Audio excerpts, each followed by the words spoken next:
all these words, saying, I am the Lord your God, who brought you out of the land of Egypt, out of the house of slavery. You shall know other gods before me. You shall not make for yourself a carved image or any likeness of anything that is in heaven, above all that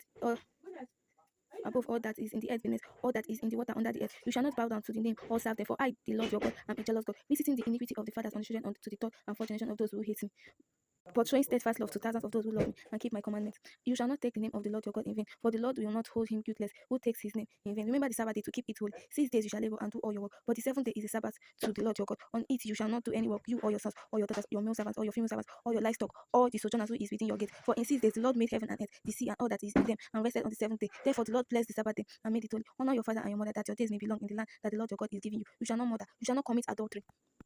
You shall not steal, you shall not bear false witness against your neighbor. You shall not covet your neighbor's house. You shall not covet your neighbor's wife, or his male servant, or his female servant, or his ox, or his donkey, or anything that is your neighbor's. Now, when all the people saw the thunder, and the flashes of lightning, and the sound of the trumpet, and the mountain smoking, the people were afraid and trembled, and they stood far off. And Moses said to Moses, You speak to us, we will listen, but do not let God speak to us, lest we die. Moses said to the people, Do not fear, for God has come to test you, that the fear of him may be before you, that you may not sin. The people stood far off while Moses drew near to the thick darkness where God was. And the Lord said to Moses, You shall say to the people of Israel, You have seen for yourself that I have talked with you from heaven. You shall not make gold or silver to be with me, nor shall you make for yourself gods of gold. An altar of earth you shall make for me, and sacrifice on it your burnt offering and your peace offering, your sheep and your oxen. In every place where I cause my name to be remembered, I will come to you and bless you. If you make me an altar of stone, you shall not build it out of hewn stone. For if you read your tools on it, you profane it, and you shall not go up by step to my altar, that your nakedness be not exposed on it. 22. Now these are the rules that you shall set before them. When you buy a Hebrew slave, you shall serve 6 years, and in the 7th year it shall go out free for nothing. If he comes in single, he shall go out single. If he comes in married, then his wife shall go out with him. If his master give him a wife, and she bears him sons or daughters, the wife and children shall be their masters, and he shall go out alone. But if the slave plainly says, I love my master, my wife, and my children, I will not go out free, then his master shall bring him to God, and he shall bring him to the door or the doorpost, and his master shall bore his ear through with an awl, and he shall be his slave forever. When a man sells his daughter as a slave, she shall not go out as the male slaves do. If she does not please her master, who has designated her for himself, then he shall let her be with him. He shall have no right to sell her to a foreign people, since he has broken faith with her. If he designated her for a son, he shall deal with her as with a daughter. If he takes another wife to himself, he shall not diminish her food, her clothing, or her marital rights. And if he does not do these 3 things for her, she shall go out for nothing without payment of money.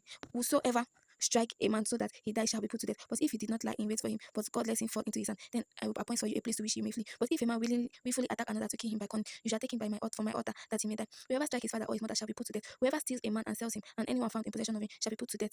Whoever causes his father or his mother shall be put to death. When men quarrel and one strike the other with a stone or with his fist, and the man does not die, but takes to his bed, then if the man rises again and walks outdoor with his staff, he who struck him shall be clear. Only he shall pay for the loss of his time, and shall have him thoroughly healed. When a man strike his slave, male or female, with a rod, and the slave dies under his hand, he shall be avenged. But if the slave survives a day or two, he is not to be avenged, for the slave is his money. When men strive together and hit a pregnant man, so that her children come out, but there is no harm, then the one who hit her shall surely be fined, as the woman husband shall impose on him. He shall pay as the judges determine. But if there is harm, then you shall pay life for life, eye for eye, tooth for tooth, hand for hand, foot for foot, bone for bone, wound for wound, stripe for stripe. When a man strike the eyes of his slave, God bless you.